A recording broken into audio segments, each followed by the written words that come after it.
大家好，我是怡媛，今天来更新一下365跟846的 KVK 目前战况怎么样了。前者的表现可以看出王国的活跃度，在看了最后的结果之后，我有一点担心因为可以看到第一名是365，第二名是2489。第三名才是1846，其实可以看到1846他们是真的很努力在追这2489。如果是讲追第一名的话，是不太大可能。以我对365的了解，因为960之前有跟365打过，365他们通常会把体力花在前置，就算第二阶段你是用刨冰的方式超越了他们的分数，他们都有本事追回去。不过也讲真的，846是真的努力，我们可以看前后对比第二跟第三阶段的分数。坦白说，846跟2489他们分数提升都蛮高的，365大概提升了5亿，2489提升了12亿，846也是提升了12亿。可以看到846的分数总是少2489那么一点点。不过我坦白说，2489其实这一次并没有发挥多少的功力，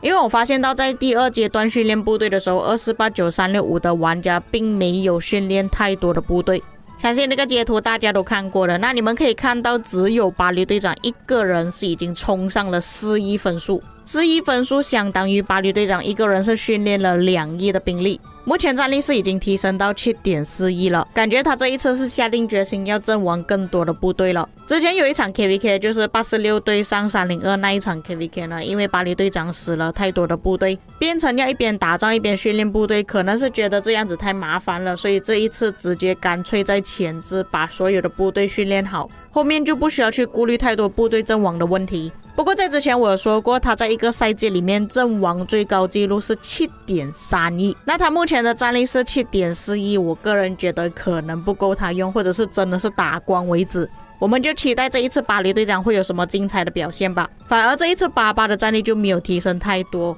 正常情况下88的战力一般不会掉太多，那他掉最多的一次就是上一次了，跟1188还有1525那一场战斗，他是已经掉到5亿战力左右。除了那一场 KVK 之外，我就没有看过其他的 KVK 他是有掉过这么多战力。不过也很难讲啊，这一次他的敌人就是巴黎队长他们有可能88这一次发愤图强把自己战力打光也说不定呢。以目前失落之地的战力来看呢，88是第一名，第二名是巴黎队长，然后康康这里就有好几个账号，再下来就是河粉 Arvix 的第一个账号，Arvix 的第二个账号、第三个账号都有在前10。不过如果你是熟悉国际服的玩家，应该会觉得奇怪了，怎么好像少了一个人呢？没错，就是咪咪。那我老实说，咪咪的击杀是真的没有提升多少的，好像也就是保持在这个范围左右吧。因为之前咪咪有说过他想要退休，那我不确定他现在到底是退休了没有。以目前我还可以点开他的账号个人资料来查看呢，应该是还没有弃坑呢，他还是有持续在登录。不过在排行榜上面没有看到他，也就是表示说咪咪还没有进入失落之地。不过这里是确定了他并不是移民账号，还在1175，所以他为什么还没有进入失落之地，这个我就不清楚，可能他自己也在忙吧。他另外一个账号也是一样可以点开的，不过也是可以看到这两个账号真的蛮平均的，不管是战力还是击杀都是差不多。那咪咪时常被调侃说他这个战力是不可能降低这个确实也是。一般来讲呢，他现在已经到了10亿战力，战力不会低于10亿，就算是低于10亿了，他就会马上停止。所以我对咪咪没有什么太大的期望了，我也不觉得它会掉少于10亿。不过也不表示说咪咪它就是一个混子，严格来讲，咪咪它的击杀其实还不错，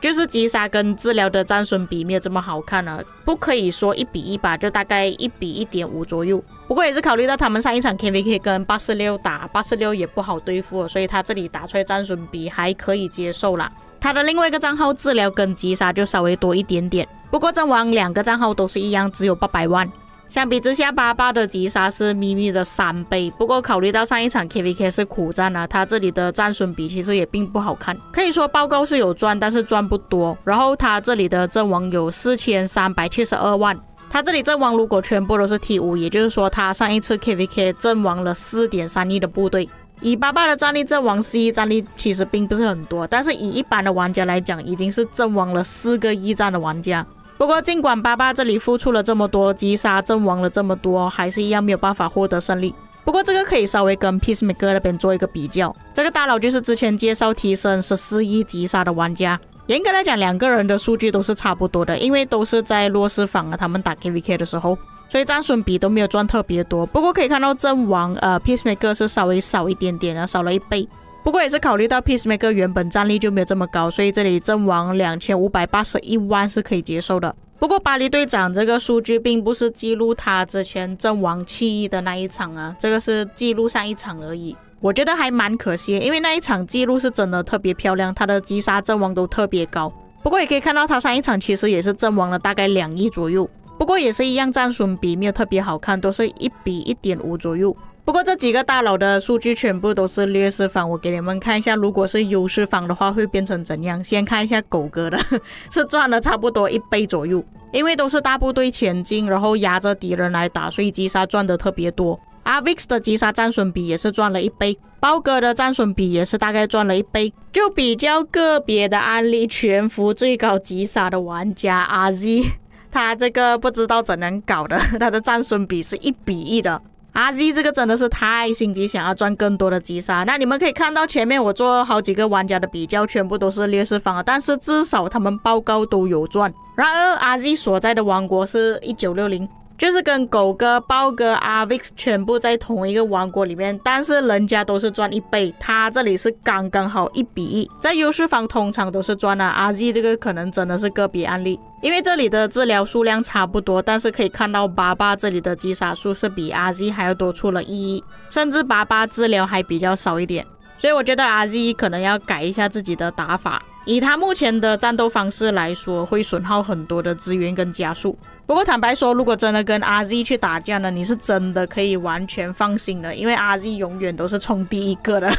他不会拉扯的。或许也就是因为 RZ 永远都做第一个，帮我们拉仇恨，帮我们挡下所有的伤害，所以他出来的报告才会变成这样。所以我是真的很尊敬 RZ 的，就像我们的大哥哥一样。拿回来这一场 KVK，至于最后的水阵营，可能有一些玩家会觉得水阵营到底在做什么？为什么水阵营这里的分数这么低？但是各位你们不要忘记，水阵营是由3个王国组成的，3个 A 王国，他们这里的分数加起来也是大概30亿。虽然也是垫底，但是至少跟前3名比较起来，并不会相差特别远，至少还是可以保证水阵营还是有一定的活跃度。那关卡是开放的时候，我相信应该会打起来啦，如果不打的话就没东西做了。2489跟86打应该还可以，不过2489的人数会稍微少一点，人数可能会受到影响。至于365跟水阵营打，我觉得水阵营的胜算应该很低，不过我觉得他们出去打的可能性会比较高。那么最后我在韩国论坛那边有看到2489，如果这一场 KVK 再输的话，有可能 Avix 会选择移民。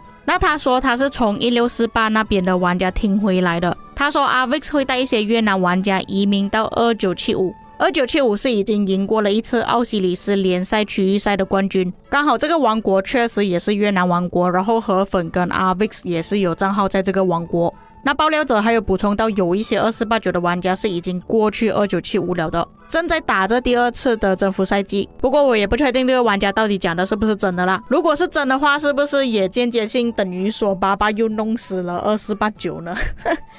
有可能他们是输太多次 KVK， 所以承受不住移民到后面去了。不过也不排除只是单纯要王国合并在一起而已啦，毕竟2个王国分成2个账号要打，确实也是蛮辛苦的。不过刚好你是来自2975的玩家，或者是2489的玩家，可以跟我确认一下他这个玩家所讲的东西到底是不是真的啦。不过我真心觉得这一次 KVK 2489要输是真的很难吧，他们都跟365合作了，假设真的输的话，我觉得他们可能要考虑移除掉一个玩家了以上就是本期内容，至于各位对于这一场 KVK 有什么看法，可以在评论区给我知道。我们下个影片再见。